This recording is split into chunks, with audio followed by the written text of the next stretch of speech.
খ্রিস্ট যিশুতে আমার প্রিয়জনেরা, স্বাগত জানাই, প্রার্থনা করি। আজকে আমরা একটা গল্প শুনি। বাইবেলে একটা বই আছে, এস্তের। এই বইতে তিনটে ব্যক্তিদের কথা বলছেন। একটা হচ্ছে রানী এস্তের, আর একটা হচ্ছে হামান, তৃতীয় ব্যক্তি হচ্ছে মর্দখাই। এই হামান ঈশ্বরের আশীর্বাদে রাজা তাকে উচ্চমান পদবি দিয়ে আশীর্বাদ করলেন। সবচেয়ে মহান পদবি আশীর্বাদ করার পর হামানের হৃদয় একটু অহংকারে পরিপূর্ণ হল। আমি বাক্যটা শোনাই। এস্তের 3 অধ্যায়। কিছুদিন পর আহাসেরুস রাজা উচ্চতর পদে উন্নীত করার জন্য আগাগীয় হামাদাত্তার সন্তান হামানকে বেছে নিলেন। তাকে উচ্চতর পদে উন্নীত করে তিনি তার সকল সহপরিষদের চেয়ে তাকে উচ্চতর আসন দিলেন। তাই রাজার যে পরিষদের রাজদ্বারে থাকত, তারা সকলে হামানের সামনে হাট্টুপাত ও প্রণিপাত করত।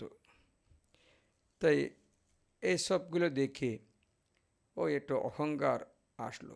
তখন আর একটা কর্মচারী ছিল, মর্দখাই। মর্দখাই ওরকম উঠে প্রণিপাত করে না, কারণ বাইবেল অনুসারে ঈশ্বরে মাত্র আমরা প্রণাম করব, ঈশ্বরে মাত্র উপাসনা করব। সে মর্দখাই বলে, আমি মানুষকে প্রণাম করব না। রাজা উচ্চস্থানে পদবিতে রেখেছে ভালোই, কিন্তু তাকে আমি প্রণিপাত করব না। হামান নিজে যখন দেখল যে আসলে মর্দখাই তার সামনে হাট্টুপাত করতেন না, প্রণিপাত করতেন না, তখন তার অন্তরে ক্রোধের আগুন জ্বলে উঠল।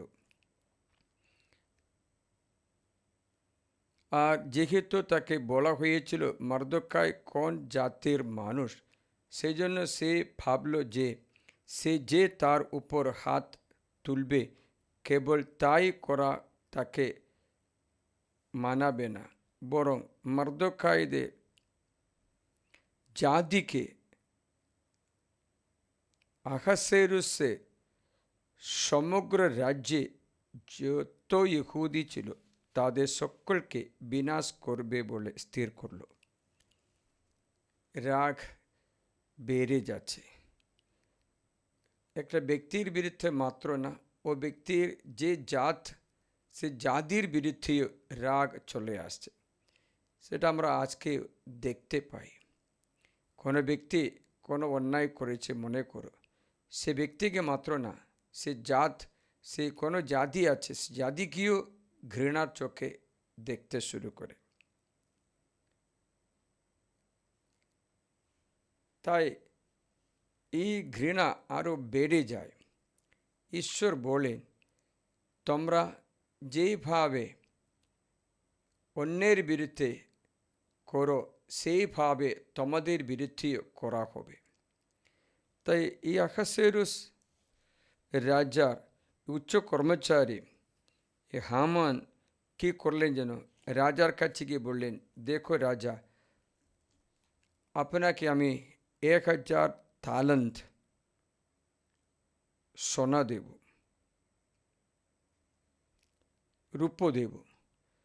1 তালান্ত মানে 40 কিলো। তাহলে দেখে কত। রাজা বলল, কেন? আপনার রাজ্যে এমন একটা জাতি আছে, সেই জাতি অন্যরকম, তাদের বাঁচতে দেবে না।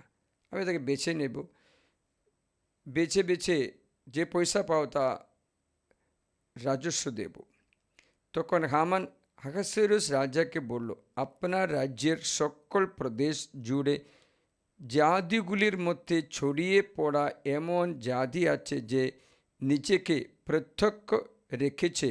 অন্য সকল জাতির বিধানের চেয়ে এই জাতির বিধান ভিন্ন।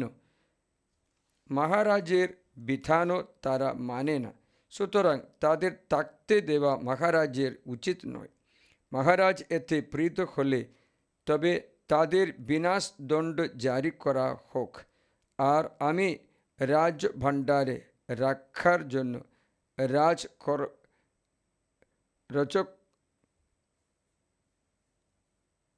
রাজকর্মাধ্যক্ষের হাতে 10,000 তালন্ত রূপ দেব। 10,000 তালন্ত মানে 1040 কত হবে? 70,000 রূপ দেব বলেছে, কিলো। মানে হচ্ছে পুরা ইহুদের বিক্রি করবে। আমরা অন্যের যে অন্যায় চাই সেটা নিজের জন্য হয়ে যায়। আজকে শিক্ষার মর্মকথা এই যে আমরা প্রতিবেশীকেও শত্রুকেও অমঙ্গল যাচনা করতে নেই। কোনো ব্যক্তিকে অমঙ্গল আমরা চাইতে নেই, সেটা চাইলে নিজে অমঙ্গল হয়ে যায়। যদি তুমি বলো আজকে তোমার শত্রু খেলা করতে গেছে, তুমি প্রার্থনা যদি বৃষ্টি হয় সেই জন্য খেলা না হোক, তাহলে ও বৃষ্টি তোমারও ক্ষতি করবে, তোমারও কাজ বন্ধ করে দেবে। যা চাইবে তা তোমার দিকে আসবে। তখন রাজা হাত থেকে আংটি খুলে তা আগাগীয় হামাদাতার সন্তান সে ইহুদের নির্যাতক হামানকে দিলেন। রাজা হামানকে বললেন, টাকাটা রাখো, আর সেই জাতির বিষয়ে তুমি যা খুশি তাই করো। তাই মেরে ফেলার জন্য ব্যবস্থা করলো, দিন প্রস্তুত করলো। ওই দিনে সকলকে বিক্রি করা হবে, যাদের বিক্রি করতে পারে তাদের মেরে ফেলা হবে, এমনই একটা অবস্থা সঞ্জাত হয়েছে। তখন মর্দখাই বুঝতে পেরেছে তার খাদিরে একটা দেশের, একটা জাতির বিনাশ হোক, সে উপবাস করে প্রার্থনা করে বলল এস্তের রানীকে, তুমিও উপবাস করে প্রার্থনা করে রাজার কাছে গিয়ে এ হুকুম বদলাও। কিন্তু রানী বলেছে, আমি এখন গেলে আমাকে মেরে ফেলবে। তুমি নিজের প্রাণ বাঁচাতে চাইলে মনে রাখো হামান তোমাকে ধরে মেরে ফেলবে, ঈশ্বরের সাহায্যে অন্য দিক দিয়ে আসবে। তখন এস্তের রানী রাজাকে বললেন, রাজা আপনি আমার কাছে একটু খাবারে আসুন।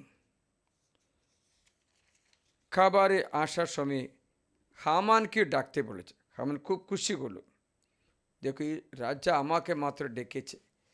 তাই প্রথম দিন পার হলো, আবার বলে কালকে আসো, পরদিনে আসলো। তখন হামান বলল, আমি খুশিতে খেতে বসতে পারছে না। মনে করবেন হামান বলছে আমি খুশিতে খেতে বসতে পারছে না, কারণ এই মর্দখাইকে দেখে আমি রাগ করি, আমি অত রাগ করি।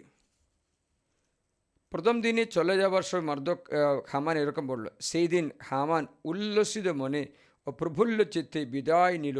কিন্তু যখন রাজদ্বারে মর্দখাইয়ের দেখা পেল এবং তিনি তার সামনে উঠে দাঁড়ালেন না, সরলেন না, তখন মর্দখাইয়ের প্রতি হামানের অন্তরে ক্রোধের আগুন জ্বলে উঠল।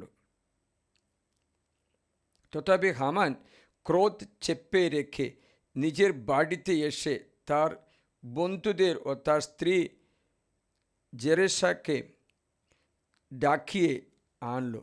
তখন তারা পরামর্শ দিল, আপনি একটা কাজ করুন, হামানকে মেরে ফেলে দাও। তখন তার স্ত্রীর জেরেশ ও তার সকল বন্ধু তাকে বলল, তুমি 50 হাত উচ্চ এক ফাঁসি কাঠ প্রস্তুত করাও, আর আগামীকাল রাজাকে বলো যেন মর্দখাইকে তাতে ঝুলানো হয়। তারপর প্রফুল্ল মনে রাজার সঙ্গে ভোজে যাও। সে কথায় প্রীত হয়ে হামান ফাঁসি কাঠটা প্রস্তুত করালো। এখন যাচ্ছে, জিনিসগুলো উল্টে যায়। এই পর্যন্ত ঠিক ছিল, এবং এইবার খেতে বসার সময় রানী বলেছেন, আমাকে বাঁচাও, আমার প্রাণ বাঁচাও। তখন রাজা জিজ্ঞাসা, কেন? আপনি হুকুম দিলেন আমার জাতিকেও আমাকে মেরে ফেলতে, কে দিল? তখন বলল, আমি এ কথাটা শুনি, এস্তের 7 অধ্যায়। এস্তের রানী উত্তরে বললেন, মহারাজ, আমি যদি আপনার দৃষ্টিতে অনুগ্রহে পেয়ে থাকি, তবে মহারাজ ভালো মনে করেন, তবে আমার নিজের প্রাণ মঞ্জুর করা হোক, এই আমার অনুরোধ, এবং আমার আপন জাতির প্রাণকে রেখাই দেওয়া হোক, এই আমার যাচনা। কারণ আমি আমার স্বজাতি সংহার, হত্যা ও বিনাশের উদ্দেশ্যে এ আমাদের বিক্রি করা হয়েছে।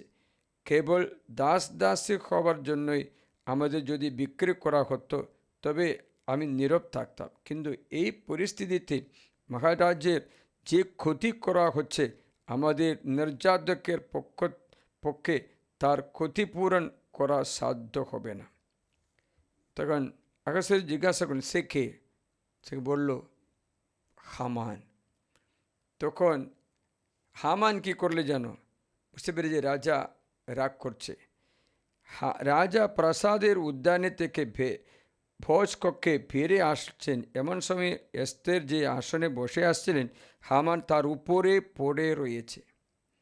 তখন রাজা বলে উঠলেন, এ কি, লোকটা আমার নিজের বাড়ির মধ্যে আমার চোখের সামনে কি রানীকে মানপ্রষ্ট করবে?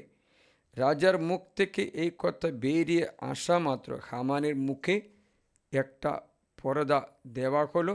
রাজার উপস্থিতিতে হাবর্না নামে একজন কঞ্চুকি বলল, ওই যে সে 50 হাত উচ্চ ফাঁসি কাটো আছে, যা হামান সে মর্দকায়ের জন্যই তৈরি করেছিল, যিনি এক সময়ে মহারাজের বড় সুবিধার জন্য কথা বলেছিলেন, তা তার নিজের বাড়িতে প্রস্তুত আছে। রাজা বললেন, একে তাতে ঝুলিয়ে দাও। ফলে হামান মর্দকায়ের জন্য যে ফাঁসি কাঠ তৈরি করেছিল, ঠিক তাতে তাকে ঝুলানো হলো। এখন কথাটা আপনারা বুঝতে পারছেন, আজকে শিক্ষার মর্ম কথা। ক্রোধ ভালো না। ক্রোধে থাকতে ক্রোধ বেড়ে থাকে। বেড়ে থাকলে ব্যক্তিকে মাত্র না, দেশকেও, রাজ্যকেও, দেশকেও, জাতিকেও বিনাশ করতে পারে। অহংকার আমাদের ক্ষতিকারক হচ্ছে। আবার একটা, শত্রুদের আমরা যেভাবে ব্যবহার করি, সেটা আমাদের জন্য ব্যবহার করা হবে, সেটা আজকে মনে রাখি। আমরা আমাদের শত্রুদের ভালোবাসতে যিশু বলেছে। আমাদের অন্যায় করে ব্যক্তিদের আশীর্বাদ করতে ঈশ্বর বলেছে। সেটা করলে আপনি আশীর্বাদ লাভ করবেন, নইলে আপনি আশীর্বাদ হারাবেন। আপনি যেই বিচারে বিচার করো, সে কি বিচারে আপনার জন্য বিচারাধীন করা হবে। সে কি বিচারে আপনি বিচার করো, সেটাতে আপনাকে বিচারাধীন করা হবে। সেই যে কটুবাক্য ব্যবহার করো, সেটাতে আপনাকে একই রূপে ব্যবহার করা হবে। আমি আপনাকে জানাচ্ছি, প্রথম পিতর অধ্যায় 3 8 থেকে আমরা 12 পর্যন্ত বচন শুনি। প্রথম পিতর অধ্যায় 3 8 থেকে 12 পর্যন্ত পত্র শুনি। শেষ কথা, তোমরা সকলে হয়ে উঠো এক প্রাণ, সমব্যথী, ভ্রাতৃপ্রেমী, করুণাময়, নম্রচিত্ত, অমঙ্গলে প্রতিদানে অমঙ্গল করো না, কটুবাক্যে প্রতিদানে কটুবাক্য ব্যবহার করো না, বরং আশীর্বাদ করো, কেননা তোমরা তা করতে আকুত হয়েছ, যেন উত্তরাধিকার রূপে লাভ করতে পারো একটা আশীর্বাদ। দেখেছিলি, আজকে একজন ফোন করে বলল, আমার স্বামী আমাকে কিচ্ছুতে ভালোবাসে না, কোনো মঙ্গলকর কথা বলে না, রান্না করে দিলে চুপচাপ করে খেয়ে চলে যায়, আমাকে কিছু প্রশ্নও করে না। আমি খুব ভেঙে পড়েছি, পরে কাঁদছিল। আমি তাকে বললাম, যে মাপকাঠি তুমি ব্যবহার করছো, সেটাই তোমার জন্য ব্যবহার করা হয়। তুমি সত্যি স্বামীকে ভালোবাসছো? ভালোবাসি তো রান্না করে, রান্না করে কোনো দাসীও করতে পারে, কোনো কাজের মেয়ে করতে পারে। ভালোবাসা মানে স্বামীর সঙ্গে থাকা, স্বামীকে সহযোগিতা করা, স্বামীর ইচ্ছা মতো তুমি চলা, স্বামী যা পছন্দ নেই তা না করা।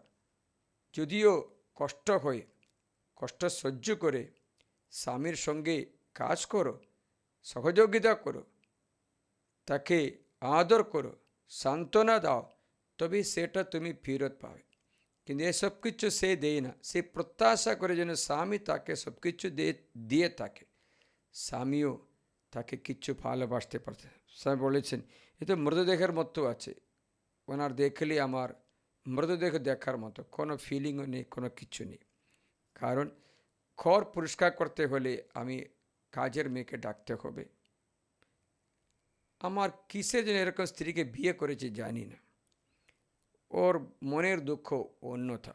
সে কাউকে বললো তুমি আমার ঘরে একটু দুদিন কাজ করতে পারো, যেন আমার ঘর পরিষ্কার করে, আমার গরু ছাগলকে একটু দেখাশোনা করতে পারি। আমি একটু মাঠে কাজ করি, তখন আসে, এগুলোকে দেখাশোনা করতে পারছে না, একটু সাহায্য করতে পার। স্ত্রী আছে, স্ত্রী সবসময় অসুস্থ ভাব করে, সেও অসুস্থ আছে মনে হয়। এই ঘরে শয়তান বিরাজ করে, ভালোবাসা নেই। আপনার ঘর সেরকম হতেও পারে, ভালোবাসা নেই, পরস্পরে সহযোগিতা নেই, কটুবাক্য ব্যবহার করে, রাগ করে, তাহলে সাধু পিতরের বাক্যটা কতটা ভালোই। অমঙ্গলে প্রতিদানে অমঙ্গল করো না, কটুবাক্যের প্রতিদানে কটুবাক্য ব্যবহার করো না, বরং আশীর্বাদ করো। কেননা তোমরা তা করতেই আহুত হয়েছে যেন উত্তরাধিকার রূপে লাভ করতে পারে একটা আশীর্বাদ। কারণ জীবনে যার অভিলাষ, মঙ্গল দেখতে চায় বলে দীর্ঘায়ু যার আকাঙ্ক্ষা, সে কুকর্ম থেকে নিজের জিহ্বা ও চলনা থেকে নিজের অষ্ট মুক্ত রাখুক, পাপ থেকে সরে গিয়ে সৎকর্ম করুক, শান্তির অন্বেষণ করে করুক অনুসরণ। কেন ধার্মিকদের উপরে নিবদ্ধ প্রভুর চোখ, তাদের মিনতির প্রতি তার কান, কিন্তু প্রভুর মুখ অপকর্মদের প্রতিকূল। তাই ঈশ্বর বলেছেন আমরা ভালোই ব্যবহার করলে, শত্রুদের মঙ্গল কামনা করলে আমাদের মঙ্গল হবে। আমাদের অন্যায় করে ব্যক্তির যদি আমরা রাগ পোষণ করি, তবে আমরাও জীবনে তাই পাই। কারণ যিশু নিজে বলেছে যে মাপকাঠি তুমি ব্যবহার করছো সেটা নিজের জন্য ব্যবহার করা হবে। ঈশ্বরে এ মহত্বপূর্ণ বচন শুনি, তোমরা বিচার করো না, মতে 7 অধ্যায়ে 1 পদ, তোমরা বিচার করো না যেন নিজেরা বিচারাধীন না হো, কেন যেই বিচারে তোমরা বিচার করো সে একই বিচারে তোমাদের জন্য বিচার করা হবে, এবং যেই মাপকাঠিতে পরিমাপ করো সে একই মাপকাঠিতে তোমাদের জন্য পরিমাপ করা হবে। দেখেছিলে? আবার ঈশ্বর বলছেন 7 অধ্যায়ের মধ্যে 12 পদ, বিশ্ববিখ্যাত একটা সেন্টেন্স আছে, আপনি এটা স্মরণ করবেন। অতএব সমস্ত বিষয়ে তোমরা লোকদের কাছ থেকে যেমন ব্যবহার প্রত্যাশা করো, তোমরাও তাদের প্রতি সেই মতো ব্যবহার করো। এই বাক্যটা স্মরণ করো। অতএব সমস্ত বিষয়ে মানে হচ্ছে এ টু ইজেড, প্রথম অক্ষর থেকে অন্তিম অক্ষর পর্যন্ত সমস্ত বিষয়ে, পড়াশোনা, ভালোবাসা, কাজকর্ম, সৎকর্ম, সমস্ত বিষয়ে তোমরা লোকদের কাছ থেকে যেমন ব্যবহার প্রত্যাশা করো। লোকেরা আপনারা যদি কী করতে চায়, লোকেরা আপনাকে ভালোবাসতে চায়, তাহলে আপনিও ভালোবাসো। লোকেরা আপনাকে ঘৃণা করতে চায়, তাহলে আপনি ঘৃণা করতে পারো।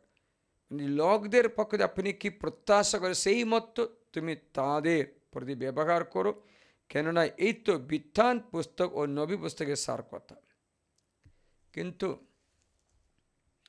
আরেকটা আছে, সমস্ত বিষয়ে অন্যের পক্ষ থেকে যা প্রত্যাশা করো না সেটা তাদের প্রতি তুমিও করো না। অন্যেরা তোমার কাছ থেকে যে প্রত্যাশা করে যেন তুমি এটা করুক না, সেটা তুমিও তাদের প্রতি না করো। অন্যের কাছ থেকে যা প্রত্যাশা করো না সেটা তাদের প্রতিও করো না। প্রিয়জনেরা, তোবিতের গ্রন্থ 4 অধ্যায়ে 15 পথে বলছে, তোবিত 4:15, সেখানে এই বাক্যের অন্য অর্থ আছে।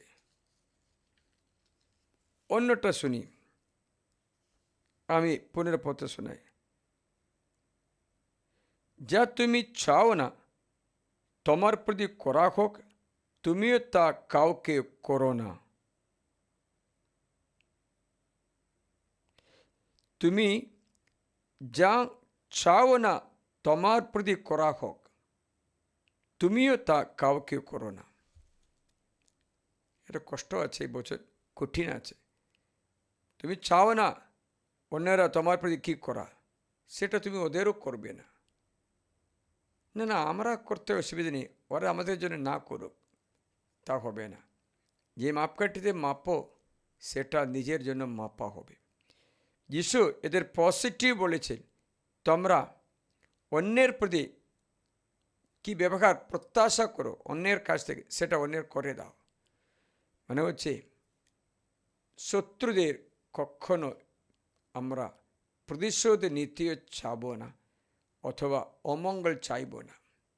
সেটা আমাদের পক্ষে অমঙ্গল রূপে করে চলে আসছে। কারণ যে মাপকাঠিতে মাপো সেটা আমাদের জন্যই মাপা হয়। যে বিচারে বিচার করো নিজের জন্য, সেই বিচারাধীন হবে। আমরা অনেকবার ঈশ্বর আমাদের ভালো করতে চাই, কিন্তু আমরা প্রতিবেশীকে ভালো করতে চাই না। তার জন্য কি হচ্ছে জানো, আমাদের অনেক আশীর্বাদ নষ্ট হয়ে যায়। সত্যি তুমি জিজ্ঞাসা করো, আজকে যিশু আশীর্বাদ দিতে চায়, কিন্তু দেওয়া আশীর্বাদ তুমি কীরকম ব্যবহার করছো, তো প্রতিবেশীকে কীরকম ব্যবহার করছো, সেটা অনুসারে যদি তোমাকে দেওয়া হয়। যিশুটা প্রার্থনা আছে, হে আমাদের স্বর্গস্থ পিতা, আপনারা জানেন, আপনার জন্য আমি আবার পড়ো, হে আমাদের স্বর্গস্থ পিতা, তোমার নাম পূজিত হোক, তোমার রাজ্য প্রতিষ্ঠিত হোক, তোমার ইচ্ছা যেমন স্বর্গে তেমনি মর্তে পূর্ণ হোক। আমাদের দৈনিক অন্ন আজ আমাদের দাও, আমরা যেমন অন্যের অপরাধ ক্ষমা করি তেমনি তুমি আমাদের অপরাধ ক্ষমা করো। আমরা যেমন অন্যের অপরাধ ক্ষমা করি তেমনি মাত্র তুই আমাদের অপরাধ ক্ষমা করো। আমাদের প্রলোভনে পড়তে দে না, বরং অনর্থ হতে রক্ষা করো। তোকে বলো, অন্যেরকে ক্ষমা করতে পারছে না, সে যদি ঈশ্বরের ক্ষমা পাবে? কখনো না। শত্রুকে ক্ষমা করতে পারছে না, তাহলে নিজের পাবে ক্ষমা পাবে? পাবে না। প্রতিশোধ নিতে চায়, তাহলে প্রভুও প্রতিশোধ নেবে। বাইবেলে লেখা আছে, যে রূপে তুমি করো সেই রূপে তোমাদের জন্য করা হবে। আমি তোমাদের শোনাচ্ছি, বেনসিরা গ্রন্থ 28 অধ্যায়ে প্রথম পদটা শুনি।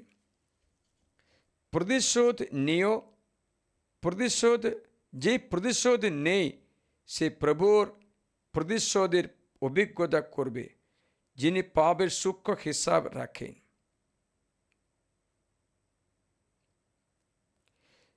যে প্রতিশোধ নেই সে প্রভুর প্রতিশোধের অভিজ্ঞতা করবে, যিনি পাপের সূক্ষ্ম হিসাব রাখেন।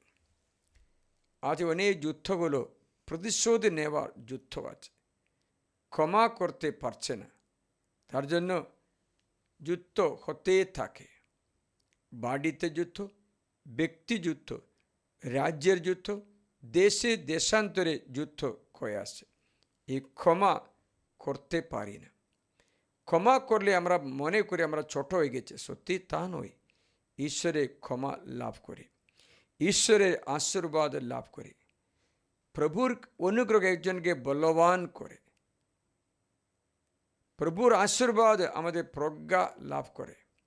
কিন্তু ঈশ্বর আশীর্বাদ দিতে হলে ঈশ্বর বলেছেন, তুমি অন্যের কাছ থেকে যে প্রত্যাশা করো সেটা তাদের জন্য করো, কারণ খারাপ করতে নেই, শত্রুকে ঘৃণা করতে। তার জন্য আমি আজকে হামানের কথা আপনাকে স্পষ্ট করলাম। হামান বড় পদবীতে পৌঁছে গেল, তখন অহংকারে একটু বেড়ে গেল। শত্রু মনে করে মর্দখাই, সেটা আসলে শত্রু নয়, সেটার তত্ত্ব ফলো করে যে মানুষকে প্রণাম করবো না, ঈশ্বরকে প্রণাম করব। সেটা বুঝিয়ে যদি এটা মীমাংসা করতো তাহলে হামানের কোনো অসুবিধা হতো না। আমাকে আমার দাসের কথা বলে, কেন তুমি উঠো না, কারণটা কি তোমার? তখন সে বলতো, আমি ঈশ্বরকে সেবা করি, ঈশ্বরকে মাত্র প্রণাম করি, মানুষকে নয়। তার জন্য আপনাকে আমি সম্মান করি, এরকম উঠে দাঁড়িয়ে হাঁটুবাদ করে ভূমিষ্ঠ হয়ে নয়। ওরকম আপনি ঈশ্বর নয়, এটা তো ঈশ্বরের দেওয়া শুশ্রূষা। তার জন্য বুঝিয়ে দিলে আমার যদি শুনতো তাহলে ভালো হতো, কিন্তু শুনতে চাইল না। তাই রাগে পরিণত হলো। এই রাগ তার মৃত্যুর কারণ হলো। মর্দখাকে মেরে ফেলার জন্য ফাঁসি কাঠটা নিজের জন্য ব্যবহার করা হলো। নিজেকে ক্ষতি করো না। যদি তুমি নিজেকে ভালোবাসো তবে তোমার প্রতিবেশীকে, শত্রুকে ভালোবাসবে। সেটা ঈশ্বরের তত্ত্ব। আমি যেমন তোমাদের ভালোবেসেছি, তোমরা পরস্পরকে ভালোবাসো।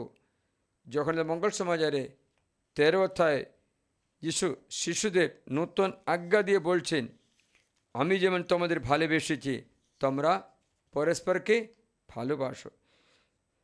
13 অধ্যায়ে 34 পথে বলছে তোমরা পরস্পরকে ভালোবাসো। প্রিয়জনেরা, আজকে আমরা প্রভুর কাছ থেকে একটু অনুগ্রহ যাচনা করি যেন একটা নতুন হৃদয় লাভ করে, অন্যের অপরাধ ক্ষমা করতে, অন্যের বিচার না করতে, অন্যের বিরুদ্ধে রুখে না দাঁড়ায়, অন্যের দোষগুলো খুঁজে খুঁজে বের করে তার জন্য গুগড়ি মুরগির মতো বারবার চিন্তা না করে। এটা সহজে পাই না, কারণ যদি তোমার সঙ্গে একজন আছে তোমাকে এত ঘৃণা করে, তাকে সহজে কি করে ভালোবাসবো? সহজে পেতে পারবে না। তাহলে তুমি প্রার্থনায় জীবন যাপন করতে হবে, যিশুর বাণী শিখতে, বুঝতে, ফলো করতে হবে। তাহলে মাত্রই তুমি সত্যি ক্ষমা করতে পারবে, ভালোবাসতে পারবে। আজকে এই হামানের এই মর্দখাই, তারপরে মর্দখাই কি হয়েছে জানো? মর্দখাকে উচ্চ পদবীতে তুলে রাখা হলো, উচ্চ পদবীতে। হামানকেও ফাঁসি কাটে মেরে ফেলা হলো। প্রিয়জনেরা, অহংকার পতনের আগে আসছে। আমরা যত নম্র হতে পারি প্রভু আমাদের অন্তরে থাকবে। বাইবেলের বাণী আছে, অনুতপ্ত বিনম্র হৃদয়ে মানুষের অন্তরে মাত্র আমি বাস করি। অনুতপ্ত এবং বিনম্র অন্তরের মানুষে। আপনার কথা মনে রাখবে, ঈশ্বরের কাছে প্রার্থনা করছে ঠিকই, কিন্তু অনুতাপ, প্রকৃত অনুতাপ এবং নম্রতা ধারণ না করায় কোনো মতো ঈশ্বরের এই আশীর্বাদ আমরা রক্ষা করতে পারবো না। ইসাইয়া গ্রন্থ 57 অধ্যায় 15 পদ আপনি ভুলে যেও না। ইসাইয়া 57 অধ্যায় 57 বাক্য 15, সেখানে আমরা যে আমি বলেছি আবার শোনাবো। কেননা সেই সর্বোচ্চ যিনি অনন্তকাল নিবাসী ও যার নাম পবিত্র, তিনি একথা বলছেন, আমি সর্বোচ্চ পবিত্র স্থানে বাস করি, কিন্তু বিনম্রদের, দেখো বিনম্রতা, বিনম্রদের আত্মাকে সঞ্জীবিত করার জন্য ও চূর্ণ মানুষের হৃদয় পুনর্জীবিত করার জন্য আমি চূর্ণ ও বিনম্র আত্মা মানুষের সঙ্গেও বাস করি। কারণ আমি সবসময় অভিযোগ তুলব, সর্বদাই কর্তৃক হবে এমনটি চাই না। নইলে যে আত্মা ও প্রাণবায় আমি নিজে নির্মাতা, তারা আমার সামনে মূর্ছা যাবে।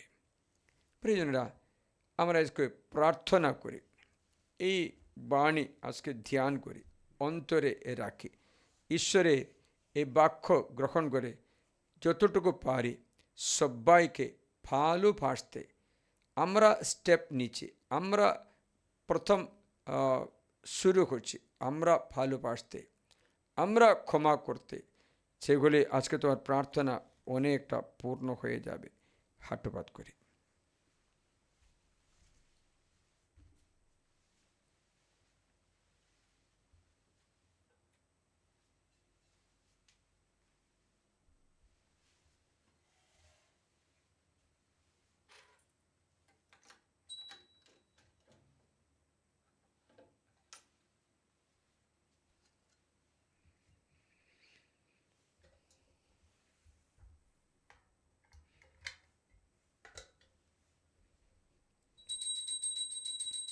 হে পিতা ঈশ্বর, তোমায় আমি বন্দনা করি, স্তুতি করি। হে পিতা ঈশ্বর, তোমায় আমি বন্দনা করি, স্তুতি করি। জীবন আমার, সর্বস্ব আমার, সমর্পণ করি নমিত তোমায়। জীবন আমার, সর্বস্ব আমার, সমর্পণ করি নমিত তোমায়। হে প্রভু যীশু, তোমায় আমি বন্দনা করি, স্তুতি করি।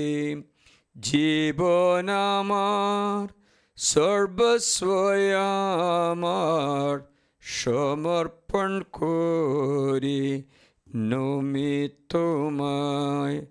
প্রিয়জনরা, এখন যিশুর চরণে আমরা যাদের আমরা ভালোবাসতে পারছি না, যাদের আমরা ক্ষমা করতে পারছে না, যারা আমাদের অত্যাচার করেছে, তাদের নিয়ে আসছি। যিশুর চরণে সমর্পণ করি। যিশুকে বলি, প্রভু তুমি অনুমতি দিয়েছে বলে এগুলো ঘটেছে, আমি তোমার হাত থেকে এসব গ্রহণ করছি। তুমি যদি না অনুমতি না দিত, তা করতো না, তাহলে আমার মঙ্গল হবে। আমি তোমাকে বলি, দাউদের মতো শিমেই যখন তাকে অভিশাপ দিল, তখন দাউদ বলেছেন ওকে অভিশাপ দিতে দিক, প্রভু যদি বলে। আমার এই আচরণ দ্বারা প্রভু আমাকে রক্ষা করেন। তাই রাজা পুনরায় রাজ্যপদে আসলো দাউদ। পরে সে শিমেইকে মেরে ফেলাও হলো। দেখেছিলে, আমরা আমাদের শত্রুদের বিনাশ চাইবই না। আজকে প্রার্থনা করে মাথা নত করে, করুণাময় যিশু আশীর্বাদ করো, সকলকে ক্ষমা করতে, বিশেষ করে শত্রুদের ক্ষমা করতে আমাদের শেখাও। আমরা আমাদের মনে কারোর দিকে কোনো খারাপ চিন্তা, কোনো হিংসা, কোনো লালসা, কোনো কিছু না রাখে আমাদের মন অন্তর পরিশুদ্ধ করে দাও। শুদ্ধ করো প্রভু যিশু, কারণ আমরা তোমাতে ভরসা রাখি। আজকে আমাদের কাছে প্রার্থনা যাচনা করে সকল ব্যক্তিদের জন্য, বিভিন্ন পরীক্ষায় সম্মুখীন হওয়া ব্যক্তি, চাকরি দরখাস্ত দেওয়া ব্যক্তি, সকলের জন্য আশীর্বাদ করে প্রার্থনা করি। যিশু তাদের তোমার আশীর্বাদ বর্ষণ করো। যারা বিভিন্ন রোগে আক্রান্ত, যারা হসপিটালে ভর্তি, বিশেষ করে প্রার্থনা সাহায্য যাচনা করা ব্যক্তি, তাদের টিউমার, ক্যান্সার সব দূর করে সুস্বাস্থ্য দান করতে তোমার কত গুণে নিরাময় করে দাও।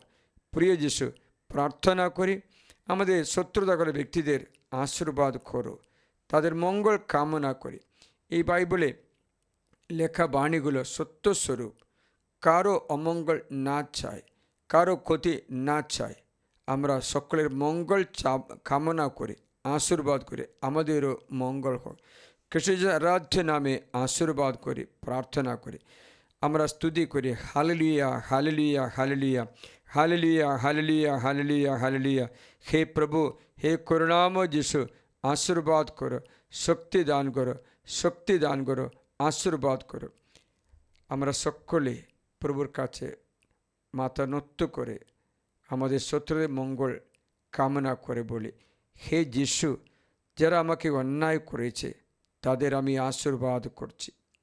হে যিশু, ঘূর্ণিঝড়ের মতো বাতাস বয়ে এই ব্যক্তির উপরে নেমে এসে পবিত্র জীবনে পরিগল সকল বাধা, খারাপ অভ্যাস, পাপের বন্ধন, শয়তানের দখল ভেঙে চুরমার করে প্রভু যিশুর কাছে আসতে এবং খ্রিস্ট যিশু পথে চলতে কৃপা এবং অভিষেক দান করো।